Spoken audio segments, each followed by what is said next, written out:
Yes. And we are back, episode 22, the two amigos without the third wheel. We are here today. Canal has gone to be the next Boohoo model. They're trying to break into the South Asian model and bring them back into Boohoo. He's got a photo shoot today for content where he has to go and try and look pretty. So he's all in his element there. Best wishes to Canal. Best wishes, RIP. And hopefully that will go well for him and not in Shoreditch at 8 a.m. this morning, which I imagine was a troll to get there, especially when no one's in the city. So yeah, sponsored by Autonomy Pure Supplement Range and not today. Sorry, I sponsored every one of them. I thought I signed this deal. Today we're sponsored by ProPud, not available anywhere else but in Scandinavia. No, honestly though, we need to put this out there that this needs to start ship everywhere. It's just that good. Like it's literally like a pudding, but it's protein. ProPud. Easy. The name says it all. No sugar, lactose free. In me. It's already gone. But, It literally looks like you've licked the inside of that tub. I kind of already do. Scrape it.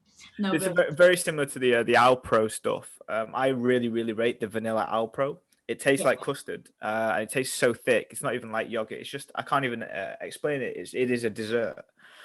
So I have that every single day. 400 grams of the baby is huge. It's not that many calories either. So it's fantastical. This one got 72 per 100 gram. So, and in a 200 gram pot, you get your 20 gram of protein. So it's solid. It's awesome. Yeah. So that's good. So we're going to continue our chat from last week, and we're actually going to get on to the point of talking about sleep. We obviously didn't get on to actual sleep last time. We just got into a rumble about how we need to create boundaries and whatnot. So what are we speaking about today, Anne? Sleep. How to get into good quality sleep. And actually, if we use the boundaries that we talked about last week, you can actually see that you can improve a lot of things just by doing some easy things, actually. But it's funny, though. The easy things are usually the hard things to get done. How funny is that? Yeah. Sometimes they're too easy because there's no challenge involved, or there's very minimal challenge, which means that people think that the reward is also small. Yeah. But there's sometimes the best things in life are free, and the best that we need are the ones that aren't all singing or dancing. Yeah. Like, I don't know if you saw my little Instagram yesterday, but I literally was ready for bed at 7 p.m. I had nothing else to do. I didn't want to start anything work-wise at 7 p.m. And I was like, actually, I might as well just get ready for bed because I didn't have anything I wanted to watch on TV or anyone I had to talk to. So I've slept really well. I think I got like 9 hours. Fantastic. Woke up by myself at 5. I mean, when you wake up early on your own, it's like, okay, we're good. And also it's getting brighter now, which helps.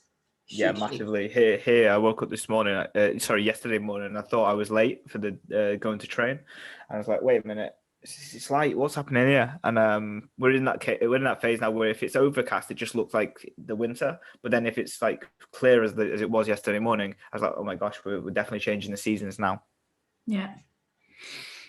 So into sleep then. Should we talk about duration first so people kind of get a good understanding of what they should be aiming for? Yeah. So is it about the length or is it about the motion in the ocean? Does length matter? Is that what we're trying to talk about today? Length definitely matters. Depth as well, but I guess those goes hand in hand. Yeah. So when we look at length and depth, we have to consider that if the duration was the only thing that we had to consider, then more would always be better if that was the case. But actually, we know that the factor of getting good quality sleep doesn't just rely on how many hours you're not conscious for. It relies on the quality of the waves and the quality of the frequency that goes through your brain and the regulation of that. So we know that your brain has 3 to 4 different phases, depending on what book you read and who you read it from.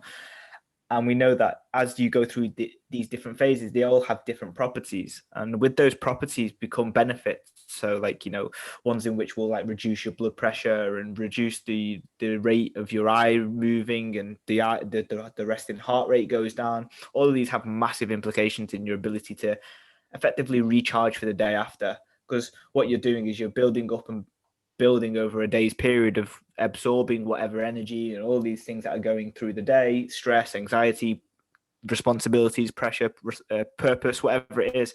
Then you get to this evening, and it's the responsibility of your body and sleep to create that recovery and create that clean slate to work from in the day after. And that's kind of how sleep works effectively. Yeah, but also if we're gonna go, obviously in the earlier stages of your sleep cycles, in the nights, you tend to get more deep sleep, where you get that physical restorative rest, and where you don't necessarily get into a lot of mental and emotional recovery. That usually happens later on when you get into more deep REM sleep cycles. And if you actually are ever tracking your sleep and you have anything to track with, you can see that you are hitting longer durations of deep sleep early, and then you see that it will phase into more REM sleep, or it should phase into more REM sleep later at day. So the issue here becomes that if duration is short, you are potentially losing out on REM sleep, which means that your mental recovery, your emotional recovery, it will always not get fully recovered, which means that you start your next day in a place where you are less able to handle stress mentally. And obviously, if you're looking at a long duration, a period of time, you're going to see that this is going to have a negative response on your health and your mental health as well. We can see a lot of research linking mental disorders with insomnia. So sleep is one of those things that if you want to improve your mood, if you want to improve the quality of your life, the quality of your thoughts, sleep, it's literally, if we could say that if there was a magic pill of anything that would solve so many problems, sleep would be the thing. Mm-hmm. Literally, you can sleep away most of your problems. Yeah, absolutely. And like we know from the research and so many years of fucking this up, is that the classification of sleep deprivation is very, very loose, but it's actually the ramifications of what you call quote unquote sleep deprivation you can get from only getting 5 to 6 hours or just getting really poor sleep. So we know that even if you get only 5 to 6 hours or whatever small, we'll talk about the cycles later and how many is optimal. But if you get limited amounts of those and get poor levels of sleep on time, you mimic the same qualities of sleep deprivation. So it doesn't matter whether you've got 1 or 3 hours or 4 hours or you think you can last on 5.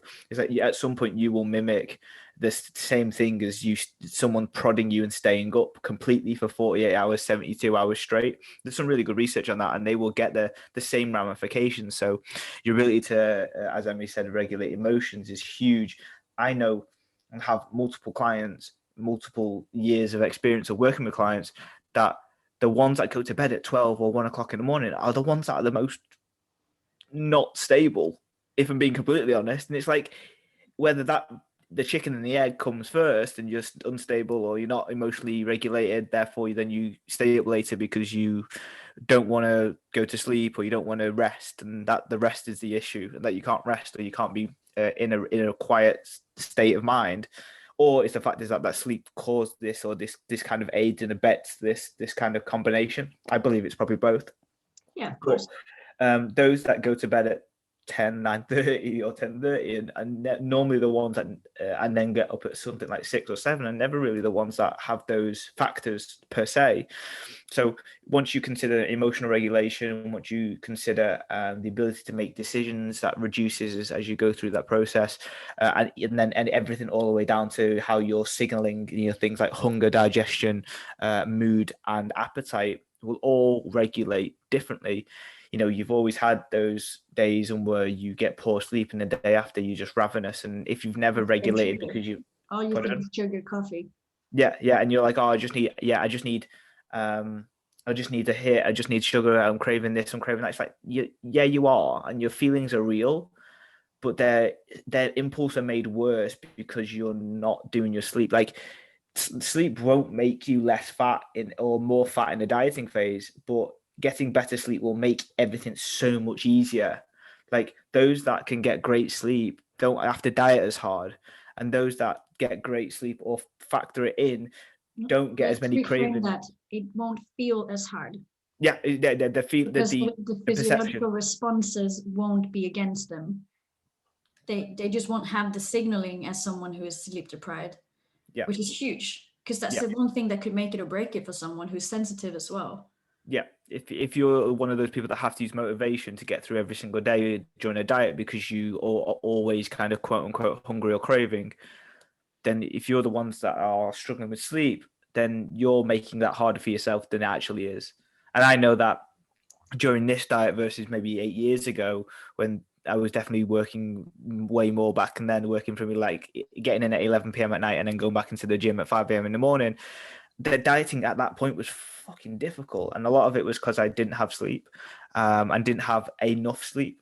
Now I know that for most people, like the first thing that people speak about when it comes to sleep, and then people that already kind of know this but don't do it are always like, oh yeah, but you don't know my lifestyle, or you don't know that I've got kids, or you don't know that I've got this, that, and the other going on. And it's like, understand, but you at some point you're gonna have to sort your own shit out, and there's enough. Like at some point, you can control this, whether you want to or not.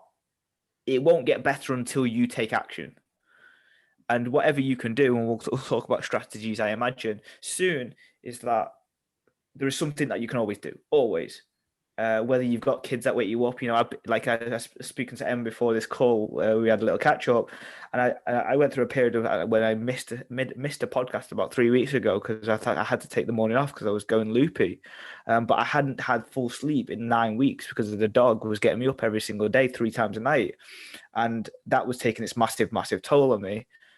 But I had to do something about it, and I made the adjustments with the dog, and I changed things around my day to ensure that she wasn't going to get up at three times in the morning. If she was, then I was going to change the duration of my sleep at other points, or take a nap or something like that, or whatever it was that I did.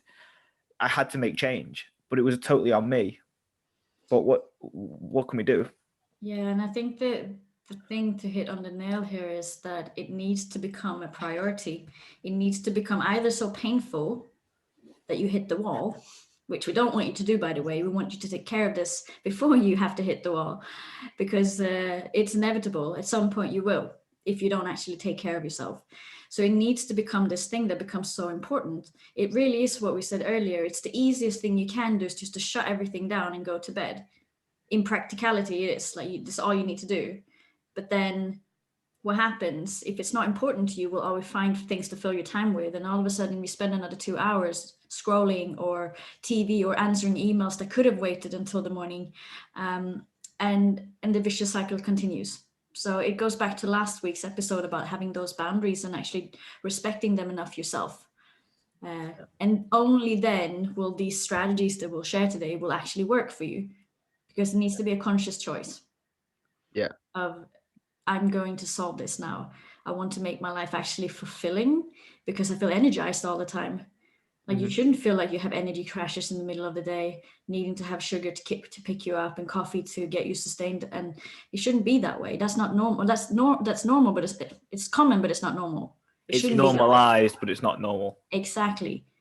And if you are, and I mean, I've been there plenty of times in my life where I've been abundantly drinking coffee and then feeling cravings and then going a bit wiry towards the end, and then you struggle to sleep because you've had so much caffeine. Maybe that should be the first thing we speak about, actually. Coffee intake, caffeine and stimulant intakes, because it will heavily impact the quality of your sleep, because the half-life of caffeine, if we talk about caffeine specifically, is pretty long. So if you drink coffee in the afternoon, you're still going to have caffeine running in your system when you go to bed. So you might not be able to sleep because of that. Yeah. So And let's get it super clear as well, because this is something my mum tells me, but she's full of shit. Is that she goes, yeah, but caffeine in the afternoon doesn't affect me. or caffeine in the evening doesn't affect me. I can get to sleep in the evening. And I'm like, yeah, that just shows how fucked you are. Yeah, my If you mom can, literally drinks a cup of coffee before she goes to bed at 8 p.m. and Or it's like like, she drinks it, she could drink it at 8. She had yeah, 6 cups of coffees yesterday. And she's like, oh yeah, maybe it was a couple of many, too many. I'm like, yeah, man, yeah. 6 coffees. And your Swedish coffees are so strong as well. And this is like saying, and this is the same equivalent of, and you take coffee out of it because people have an emotional attachment with something that they like. The same thing as if I said, "Oh, I have a line of Coke before bed, and I can still sleep an hour later." You'd be thinking, "How the fuck will you go to sleep after taking a line of Coke That's an just hour means before bed?" that just means that you would have become so accustomed to taking a line of Coke. But is it still good for you? No, of course not. Is it going No, to allow you to get the depth of the sleep that we talk about? No. no. But the fact that you're not sensitive enough to something like that is because caffeine is very similar, not very similar. It is has the same effects from an ergogenic standpoint as something like cocaine, not to the state the effects of it. But let's say that if you took caffeine away for 2 weeks and you put it back in, you would feel the buzz. It accumulates. It's got a tolerance level. So if you take 800 milligrams, that's like what? That's four double espressos or something like that. Let's say if you had 4 double espressos a day, and then you started not getting the feelings of getting that. So like you didn't feel more energetic, you didn't feel any mood. That means that you've hit a tolerance level that is going to make you feel a certain way, but it doesn't mean that it doesn't make your physiology, your underneath the skin, just not do anything either. Like the shit's happening underneath the skin, but you're not getting the benefits from it because you're blunt. It's like someone, someone when you're detached from an emotion, you're just detached from that scenario. They could say whatever they wanted, but you were just like, I don't really care what you say. It's the same thing as that. Like they're still shouting at you profanities, but you're just not taking it in. But they're still doing that. So the caffeine is one of those where if you say that you don't do it, you're okay with it in the afternoons or the evenings, it exacerbates the fact that you are at that need of moving away from caffeine because you're fucked enough to be able to sleep an hour later, which means that you've gone way past that threshold. Yeah. So obviously one of the tips that we give our clients, I think we give ourselves to clients, is to not drink too much coffee. It depends on the person, right? If someone comes to me and say, hey, I drink 5 coffees a day, I'll be like, cool, we're going to start with 4, and I'll bring it down to 3, and then 2, and then maybe 1. I think I usually cap it at 2 anyway, but also it depends on the time of the day. Have them in the morning. If you're someone who wakes up like me at 5, if you have one at 5 and then you have one at 8, it's still very many hours until you're going to go to bed. But if you wake up at 10 and you're going to start drinking coffee at 2, chances are that you will have the caffeine in your system when it's time for you to start winding down for the night again. So yeah, caffeine, reduce. Yeah. Yeah. And I go, you can really have as many as you want before 12 in the midday. And that's really it. Like some days you can have more, some days you can have less. I mean, just have that cut off point because at that point the half life will have worked out anyway. But you'll find that if you hammer down 8 coffees at 12, yeah, but then you're going to still have the half you life of it. But yeah. Takeaway point here: if you can't sleep and you start to look at your coffee intake, maybe you just need to reduce it. But definitely don't drink it in the afternoon. If we just didn't put it there. Yeah, 100%. And I was just obviously referencing people not being dickheads. In general, you got line up the press. No. Sometimes you give them the finger and they take the whole hand because they didn't have the clear rules, right? So, basically, don't be a twat. Yeah, it's called the "don't be a dickhead" principle, and there's quite a lot of them around fitness stuff. It's like don't eat like a dick, don't drink coffee like a dick. Don't train like a dick. I actually blame the coaches for poor communication because we are the one who's supposed to set the boundaries for them to help people with. So if there's no clear rules, I don't know. It's not so easy. Like there's no rules of engagement. Yeah. So and that's another takeaway. Then, if you're ever unsure about anything, ask your coach what to do and what the clear boundaries are, because you will get the explanation then if it hasn't been communicated properly. And I think this goes for all coaches out there, that we will sometimes forget, or whatever we say won't actually reach everyone. So if you are in doubt, just ask, basically. Yeah, if you've got a good coach, that is. And if not, then we've got slots available, both of us. So that's cool. Yeah. So the second So thing, caffeine is done. yeah, exactly. So the second thing, what would you say that would be that you would recommend? Setting the room in your sleep. So you probably got some factors involved in the time you sleep. We'll talk about that later.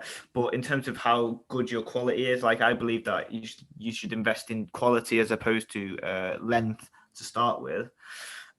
Because simply it's probably the biggest thing that you can affect really, really easy. Like a lot of people have an emotional attachment with going to bed at a certain time, or they've got other people around them that will change that variable. And I'm not digged into it too much, but I think there's like a large variation of issues with kids in our day and age. So like when we were younger, definitely in the UK, and speaking to a lot of people that's very, very similar, they were all told, oh, you have to go to bed now, you have to go to bed now, this is the time you're going to bed, this is that.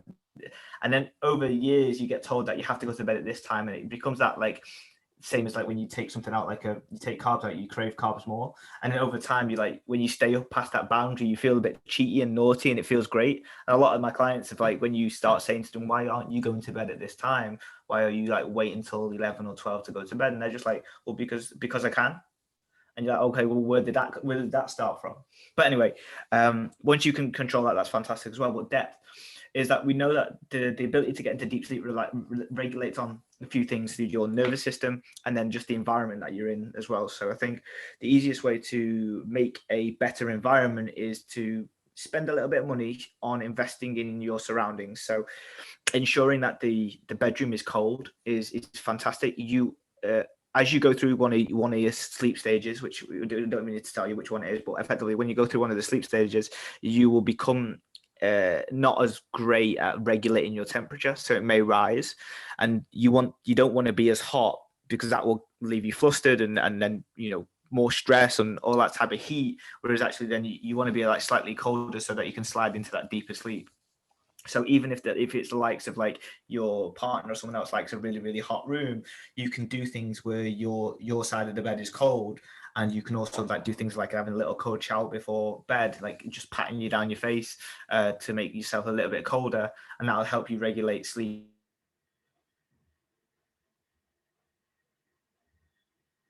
cycle.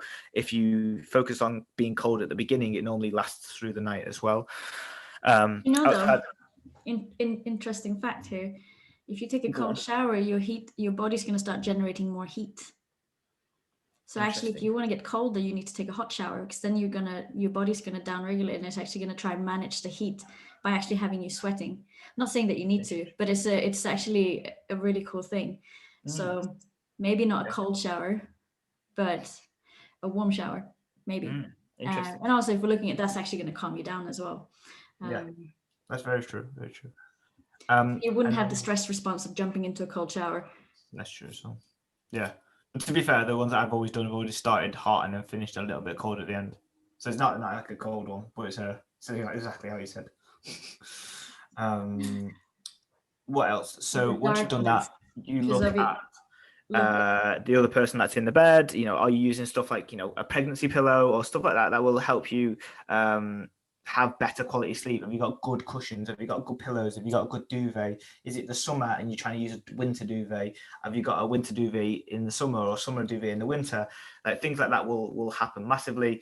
Sound and light will be variables that will be considered. If you're easily like quote unquote, I'm a light sleeper, it just means that you haven't got the tools in the toolbox to be able to get to deeper sleep. So there's no poo-poo around you doing like earbuds and face masks. Like that is literally like a great way to just guarantee sleep. Because if you are a light sleeper or you're someone that gets woken up very, very easily, you do have to take considerations into trying to find that unbroken sleep.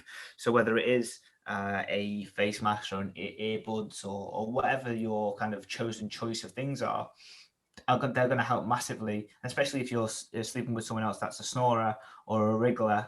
You want to make sure that you can get as deep, as dark as room as possible, and not get any like wake ups during the night from the sound.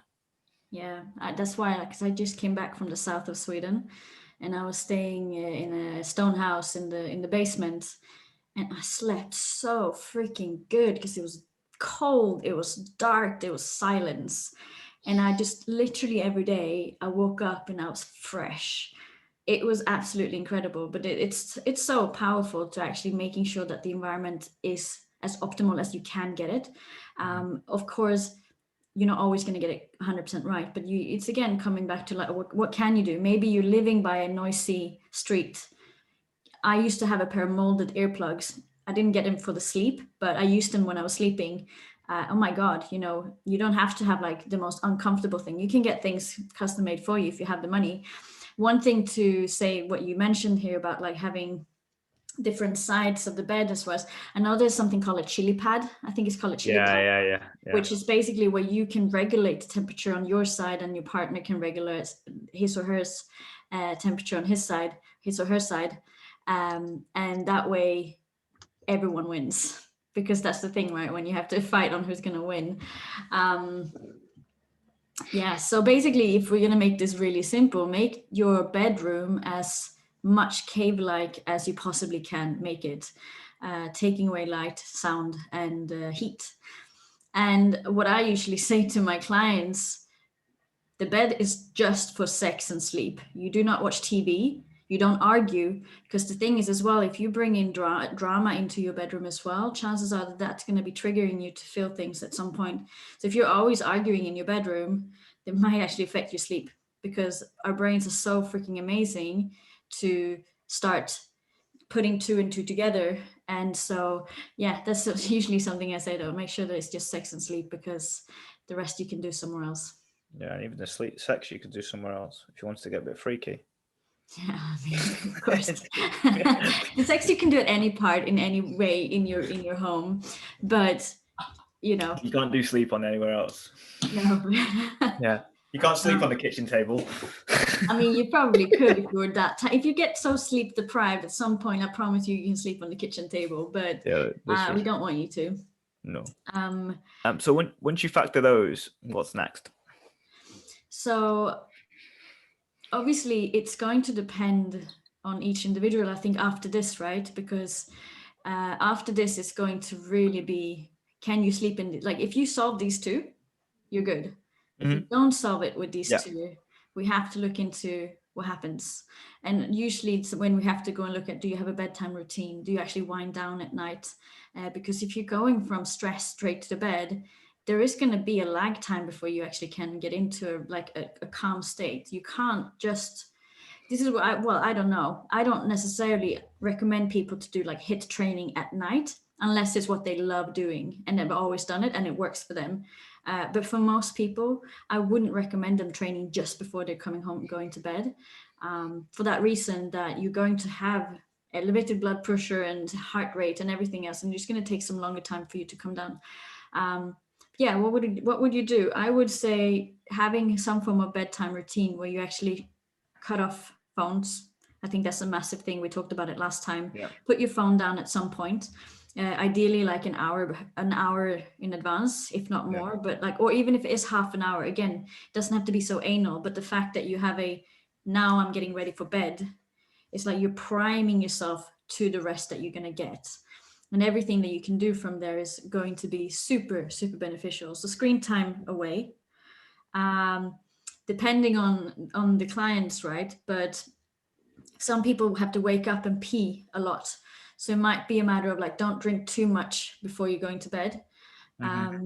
Because if you wake up just because your bladder is full, then you're obviously waking up, and we don't want you to wake up more than you do naturally. You're always going to wake up at night, but you don't remember it because it's going to be so short. But if you do this constantly, it's going to obviously disrupt you, because it's going to take you some time to go back to bed.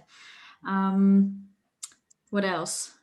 I think what the biggest principle that we're getting at on this one is, like, obviously it's so independent variable, but the biggest independent variable is the regulation of stress and the regulation of mood, because that will then change the outcome of what happens during sleep. Things like dreams. A lot of people say when you dream heavily, you got loads on your mind, right? You're thinking about things subconsciously. I dreamt about my cat who was who died when I was 18. There you go. That's childhood trauma coming back up. I literally woke up and I was so happy because I got to meet my old cat. I mean, this is like what, I'm 31. So it's like fucking 13 years ago he died. And I was literally roaming around in my dream with my old cat and I was loving it. There you go. Still, so it's very important to kind of get as much of. I was speaking to this dude called Angus recently. He's a sleep coach. He works with loads and loads of high business people, and we did some lecturing that was on with the OTE. And he was like, someone asked about dreams, and he was like, yeah, you just need to journal before bed because you've got shit on your mind. And it doesn't always represent like journal. I'm not going to go into the reps of dreams because I'd be talking out my arse if I went in there because I don't really know that much. But from what I do know is that a lot of it's the subconscious acting out of various principles of that you think, and it's always around about things that you're thinking about subconsciously. So it won't necessarily be like, let's say, the cat was super important for you right now at this moment in time, but what it represents maybe, and what that represents, and you can obviously go down the whole who was it, the Indians and the buffaloes that used to put their names of the people by the dreams that they had, or the I don't know, whatever it was from the Native American Indians. But you need to get a dream catcher. That's what you need. I freaking love dreaming though. The thing is, I kind of feel like when I dream, I wake up feeling the best. Mm-hmm. Is it because you detach? But also when you're in REM, that's when when you're in REM sleep, that's when you dream. So I kind of, when I wake up, I feel, and again, this might be where you go, oh, I had such a good night's sleep because I had a dream. But the fact is that if you're dreaming, you are in REM sleep, period. Mm-hmm. Yeah. And that was a really big moment. Last few episodes ago, I talked about when I slept so little and I felt like I was close to burnout and I had no short-term memory. Mm-hmm. The point when I started remembering my dreams again was the point when I knew that I was getting better, because I used to always remember my dreams. I used to actually have a book and I used to write them down like yeah. Anyway, I was that girl. And I realized as well, I never dream. I never ever dream at this point when it was so dark. And then when the dream started happening, I felt the shift in me as well. So yeah. That's cool. I don't know. Maybe I still have a lot of trauma to work around. Maybe that cat was a large important factor in your life. Such a big part. He was named after me as well, and he was as old as me.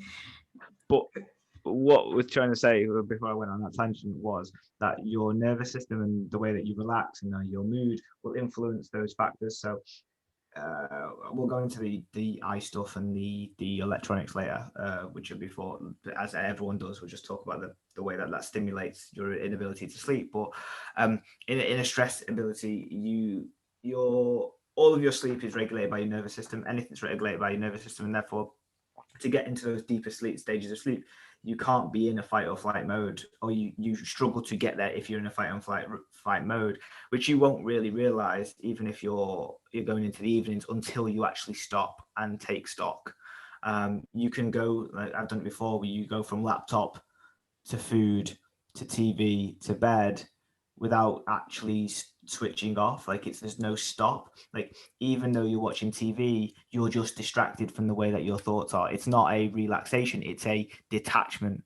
And they're different things completely. Like, to be able to relax and calm your mind and do things that are non-stimulatory whilst you're also understanding of the thoughts that are going through your brain, not just like, oh, look at this shiny object, look at this for an hour, and then you come back and you still got all your shit problems. It's like you have to do stuff that will, and you don't have to do stuff, and that's fine. You don't want to have to, you have to open the Pandora's box at every single stage, and that's fine. You choose when you do it.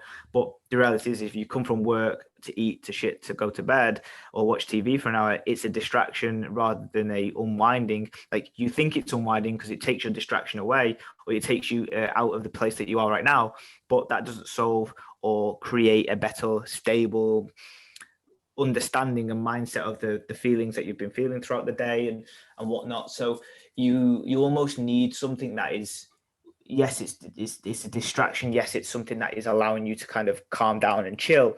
But instead of it being solely around, oh, let me get distracted by Netflix for 2 hours, but then you come to bedtime and then you're, as soon as your head touches the pillow, you're then actually, then mind is racing. It's like, well, no, that the Netflix didn't do the job of what it was supposed to do. It's like it just distracted you for 2 hours, and then you still have the shit problems that you had when you closed the laptop or whenever it was, to when you hit the head on the pillow, and therefore then you spend an hour in bed trying to solve the problems in your head around the trying to go to sleep, but also racing around in your head. Whereas those 2 hours could be spent differently to navigate. So when you do hit the pillow, you're good.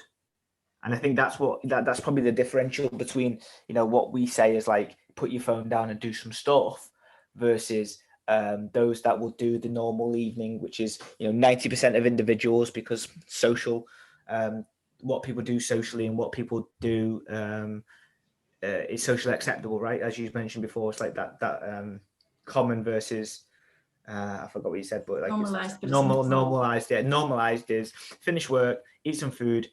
If you're lucky, go out for a walk or something like that. Sit down and watch TV, play Xbox, be on your phone at the same time as do all of those things. Look after the little ones at the same time. Put the little ones to bed. Have your sleep. Maybe some extra snack in the evening, and then that's really it. Unless you've got some tasks to do, maybe you're on the laptop doing your life admin on the side. It's like they're all variables that you've been doing for the last 8 hours anyway. They're not actually something that will down-regulate you. And I'm not being hippie. I'm not being. But this is where people break. This is the breaking point for everybody. Is that at some point you will find that what you're doing right now is not going to work for the way that you want to live. Like having no evening routine, having no no thought process about sleep will give you a poor quality of life. You can't argue about that. Whether you understand that now and you're aware of it now is different to that you're not aware of it. If you're not aware of it and you're like, oh, Nathan, you're talking shit, like I'm all right with sleep. But then every 4 weeks you have to you implode, or every 4 weeks or 3 weeks you're emotionally eating and binging all of the time because you're not regulating your emotions. Then there's, unless you think that's not important, there is a disconnect somewhere. And it will always come back to the day-to-day processes that you do and the structures that you have in place to be able to dissipate or regulate emotional control, as well as regulate your nervous system. And they're very much the same thing, because the mind is a wonderful thing and we can regulate it through breathing practices and all of these various different things to get the outcome that you actually desire, which is probably a quiet or restful mind, and to feel recuperated in the morning when you wake up from your sleep. That's kind of the two things that will come from these practices and come from these measures that everyone will allow them to. It allows you to go harder in work. It allows you to be more productive. It allows you to be a better husband, better wife, better father, better mother. Because once you have those in place, you then become better for the people that you're around, as opposed to going around in that merry-go-round of distraction, pent up, build. You build it over days and days and days through potentially sleep deprivation. Maybe get some good sleep, maybe dissipate it with alcohol, maybe dissipate it with food. And then at some point you will break, because that's what happens. Yeah. Actually, you just mentioned alcohol there. So let's just talk a little about alcohol, because the common misconception here is that, oh, but alcohol makes me sleep. Yeah. And the thing is, it will sedate you, but it won't allow you to recover. It will actually have a negative effect on your ability to get deep sleep. So yes, it's a sedative. You will feel tired and you feel like you pass out, which you will. But again, the depth and the quality of that sleep is so impaired by drinking alcohol. So if you are the type of person that feel like you need to have a drink in the evening to relax, again, it's probably, again, the hen and the egg, because you probably need to get better sleep and look at your stress management as a whole, instead of going to get a drink to just wind down your mind. So again, it's a hard one, because if that's what you feel like you need, and it's the thing that you shouldn't have, it's kind of that thing, like the things that you feel like you need, you should avoid. Simple as. You feel like you need sugar? No, you shouldn't have sugar. You feel like you need alcohol? No, don't have alcohol. You feel like you need coffee? Probably should not have it either. And yeah, so the thing is, if you want to feel recovered, reducing at least the days. If you're drinking every day, make it less. Allow it to be only on the weekends, once a week. maybe on special occasions. That's the only reason why I actually stopped drinking. I realized how freaking bad my sleep was after drinking. So now when I drink, it's super, super rare. And it's not that I don't like a good red wine. I love a good red wine. But I always outweigh the pros and cons of, do I want to sacrifice a good night's sleep for this moment here? Or do I want to get a good moment or get a good night's sleep? Still enjoying my night, by the way, because the wine is not the thing that dictates the quality of my nights. And if it is, I'm in the wrong room. In the wrong crowd. Yeah. You know, I'm in the wrong crowd. So I rather than go, okay, but I want to have a good tomorrow. And I choose my battles. Of course, I still have alcohol sometimes, but I got to the point where it's like the cause and effect here. Me drinking alcohol, me feeling shit. Like literally the day after. And literally the quality of the sleep, you know, feeling hot. If you feel like you have to, if you're lying there and you're sweating, it's because you need to get the alcohol out of your system. And your body wants it out of your system. Whatever. So looking at the alcohol consumption could I'm saying it in the wrong English here, but it could really help you improve the quality of your sleep. And again, if you improve your quality of your sleep, the need to have something to calm you down is going to be gone, or at least reduced. Just adding on that as well is that from an alcohol perspective, like I used to do it. In my building phase, not when I'm dieting because it sucks because you can't have it because I don't want to spend my calories on Corona. But you know, I used to do this really, really regularly for maybe the last 6 months, ever since I moved into a flat. Really, is that every single Friday night, I'd have like maybe 3 to 5 Coronas. And I was getting around in that perpetual cycle of like, okay, well, it's fantastic. It gives you that short-term liberation, but then my weekend sleep would be ruined, and I wouldn't get the benefits from it at all at the weekends. I just would feel unrested. And for me, that there's a threshold of alcohol that you can go and not feel it. And I think for me is like 2. I think after 2, I then start getting negative ramifications. But even like me and my training partner were speaking about the last couple of days, he bought some like non-alcoholic Beck stuff. And he was like, it's so nice to be able to only drink like a 90 or 100 calorie Beck's, but at the same time is that it wasn't alcoholic. So you get the relaxation that you're getting, but you're not getting the alcohol sleep issues, which could be a massive win for most people. Like if you get physical, like I did, I get immense enjoyment out of sitting on a Friday night. The gap between work and pleasure or play for the weekend is a beer, or is a beer shaped object to drink, is then it creates that boundary, and it's almost nice to have that tool to be able to separate those things. It's the same with the takeaway, why people have takeaways on Friday night. It's like to separate it from the work to the weekend, and those are very, very underrated tools if they're used appropriately, not to the point of what people use them for now. But if you can have that Beck's non-alcoholic Beck's coming in or something like that, or very limited alcohol variations, you're going to get best of both worlds, because you still get the same effects. That's the thing, right? It's the same adage of coffee. If you smell coffee, you get the same performance majority of the time, get the same performance enhancing benefits from sniffing coffee. Not fully sniffing, but sniffing the smell of coffee. Fucking hell. Finely ground, by the way. Yeah, finely ground. Otherwise, it gets stuck in the nose. One, because that hurts. Yeah. You have to start chopping it with your credit card. But then coffee edema, or whatever it's called. Yeah. Oh, yeah. When you stick it up your bum, no thanks. Yeah. That's another podcast within itself. But if you sniff coffee, you get the same performance enhanced benefits as you would do if you were drinking a coffee. To some degree, obviously, the more the merrier, and you're not going to be able to mimic a 400 milligram coffee, but you will get some level. So it's the same as that. It's like if you know that you want the benefits of that beer, but you don't want to take the costs of the beer, then you can change it for the non-alcoholic stuff, and you will be absolutely fine, and you'll get both benefits. But it's just making that conscious decision for yourself, and you've got to choose to do it, because if it's an ego hit as well, it's like, oh, I can't have a Corona on a Friday night. It's like, nah, I chose not to have a Corona. I chose to have a non-alcoholic one because I want both benefits. Yeah, that's all. It's all it is. It's to be cost and benefit, pros and cons. 100%. And obviously, one more thing that we, of course, need to address is regular exercise. It's the fact that you will have better quality sleep if you do regular exercise. And I know this for a fact for myself, that when I wasn't training very much when I was in London during lockdown, the quality of my sleep was just not it. And now, obviously, training again, it's just a thing. And also because you exhaust yourself, and I actually don't know the research on it. I know that there's loads of research on it, but it also has to do with your circadian rhythm, right? Because you're actually using your body the way that you should during the hours that you should.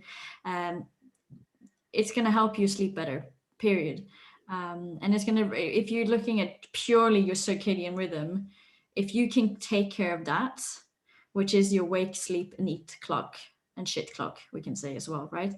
um, it's immense. And this is where we talked last time about having regularity to what you do, like routines. It's not this, as we said, you has to be going to bed at 10 and waking up at 6.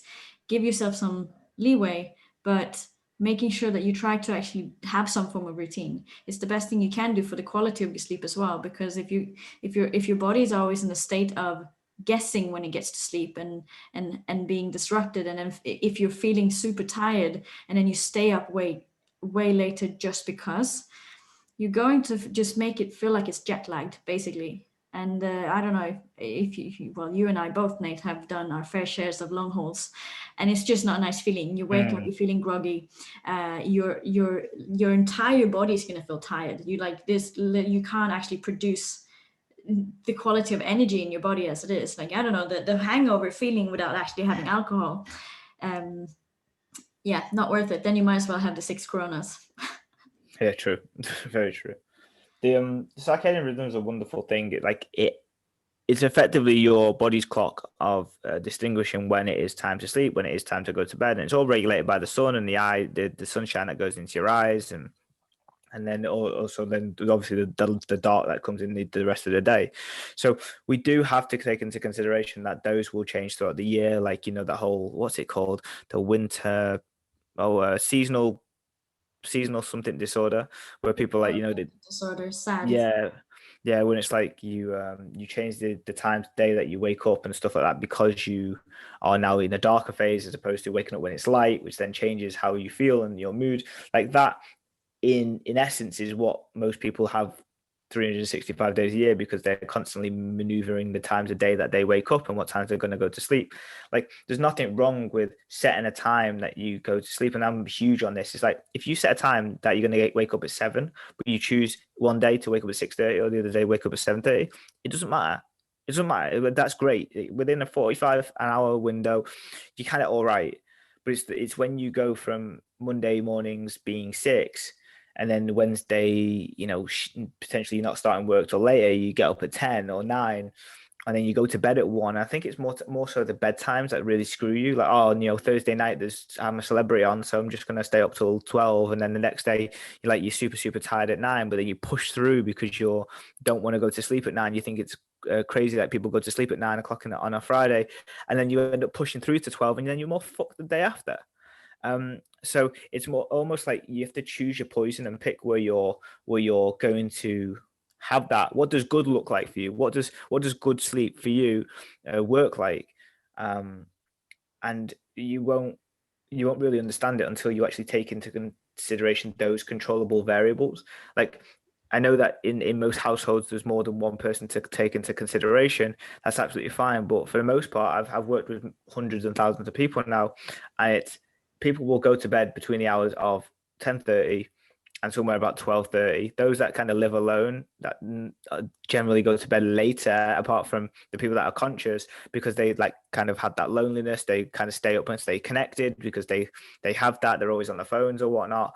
But for the most part, you're going to try and get to bed around those times. But I would just encourage you, like, to make that decision. Like, we do this very often. It's like, if there's something on TV at 10:30 at night or 11:30 or 11 that you really want to watch, you don't actually have to stay up and watch it, simply because you've got everything on record. Everything is recorded. Everything is done back. You know, you can actually say, no, I'm going to take sleep, and the urgency to watch this film can wait till tomorrow, and I'll watch it whilst I have my dinner.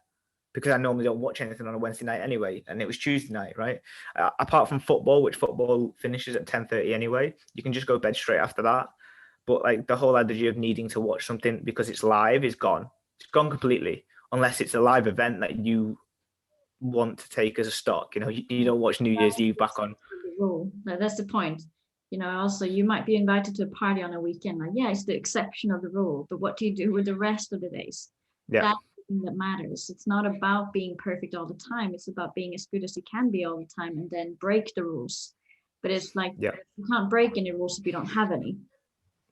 That's it, right? And if you don't have any rules, then you don't know what you're singing off. So yeah, so to create good quality is kind of like bringing yourself the metrics that you need to track and actually, and also looking inwards and go, actually, is this the right ones for me? Because again, it's about finding out what works for each and every individual. I know for myself, I probably need around 8 hours for me to feel at my absolute best. Therefore, that is my priority. Some people might be better at 7, or they can actually 7. And also, we didn't say that, but they say about 7 to 9 hours for adults is what we need. And some people will be higher on that spectrum. I have clients who have figured it out. Cool, I need 9 hours. Awesome. I got other ones going, oh, actually, I'm really good at 7. Awesome. You will land somewhere in the spectrum. And also, again, it comes back to how do you manage the rest of your stress? Are you someone who's extremely physical, do like loads of training, and you have a labor kind of job? You're going to need more sleep because your body is under more stress when you're awake. So it's going to be super independent on the individual, but it's about finding out what actually works for everyone and actually going for that.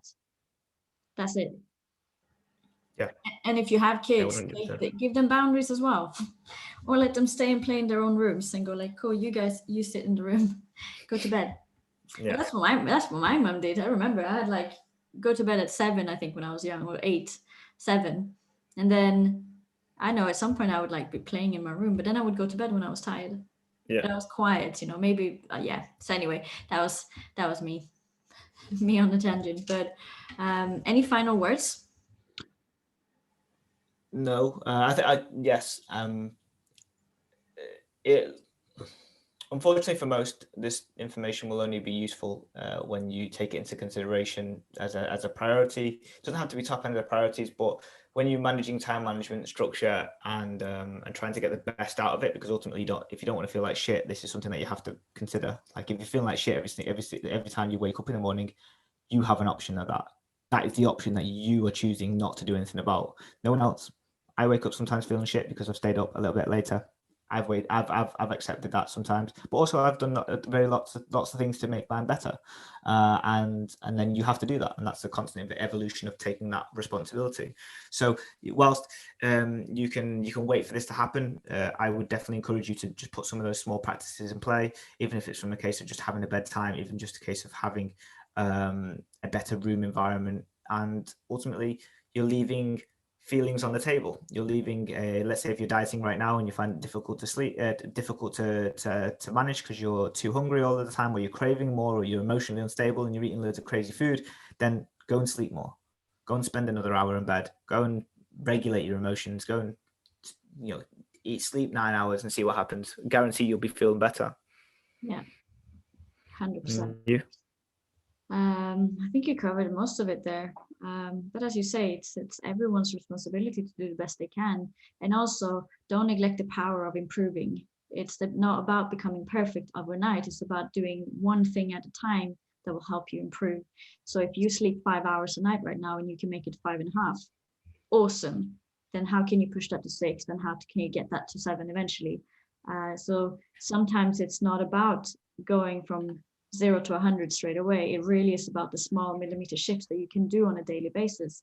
But you have to just bring it into your awareness and your consciousness and make a decision of this is an area of my life that if I fix this, the domino effect, this is the domino that once you fix this, it's going to handle so many of your problems. So if you find yourself having a lot of problems, emotionally, physiologically, physically, whatever, if you find yourself having a lot of problems, it's about finding like that one domino effect is going to make a lot of things easier, if not go away. Like the problems can go away, or they can at least become a lot easier. But again, it's your choice. It's always your choice. Yep, the aggregation of marginal gains. Yeah. So thank you again for tuning in. We always appreciate some reviews and some shares and some following. And also, we might want to hear, what do you guys currently do when it comes to sleep? That would be very, very helpful. If there's anything that we haven't covered today that you have figured out, then we want to hear that as well, because Yeah.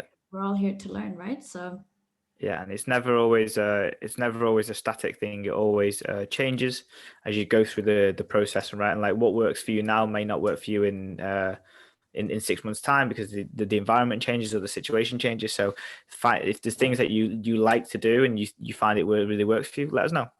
yeah. Until next week. Goodbye.